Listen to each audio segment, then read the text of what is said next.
পশ্চিমবঙ্গ বিধানসভা নির্বাচনের ঐতিহাসিক ফলাফলের ঠিক কয়েকদিন পরেই ঘটে যাওয়া একটি মারাত্মক রীতিমতো হাড়হিম করা হত্যাকাণ্ডের টাইমলাইন আজ আমরা এক্সপ্লোর করব।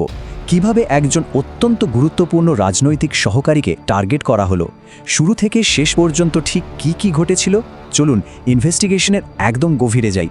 জাস্ট ইমাজিন করুন সিচুয়েশনটা। ঘটনার একেবারে সামনে থাকা একজন আই উইটনেস বা প্রত্যক্ষদর্শীর বিবরণ শুনলে গায়ে কাঁটা দেয়। তিনি বলছেন, চন্দ্রর গাড়িটা আমার গাড়ি ক্রস করতেই মাঝপথে হঠাৎ দাঁড়িয়ে পড়ে, আর তখনই বাইকে করে আসা একজন একেবারে পয়েন্ট ব্ল্যাঙ্ক রেঞ্জ থেকে একদম কাছ থেকে ধুমধাম গুলি চালাতে শুরু করে। এই কথাগুলো থেকেই কিন্তু পরিষ্কার বোঝা যায় হামলাটা কতটা সাডেন আর ব্রুটাল ছিল। এবার এখানে সবচেয়ে ইন্টারেস্টিং বিষয়টা হলো এই নিখুঁত হামলার মূল টার্গেট আসলে কে ছিলেন। চন্দ্রনাথ রথ, বয়স 41 বছর। ইনি কিন্তু সাধারণ কেউ নন। ইন্ডিয়ান এয়ারফোর্সের টানা 20 বছর সার্ভ করা একজন ভেটারেন, ভবানীপুর ক্যাম্পেইনের অন্যতম প্রধান পলিটিক্যাল স্ট্র্যাটেজিস্ট। আর সবচেয়ে বড় কথা, টানা 5 বছর ধরে তিনি বিজেপি নেতা শুভেন্দু অধিকারীর এক্সিকিউটিভ এইড এবং পার্সোনাল অ্যাসিস্ট্যান্ট হিসেবে কাজ করছিলেন।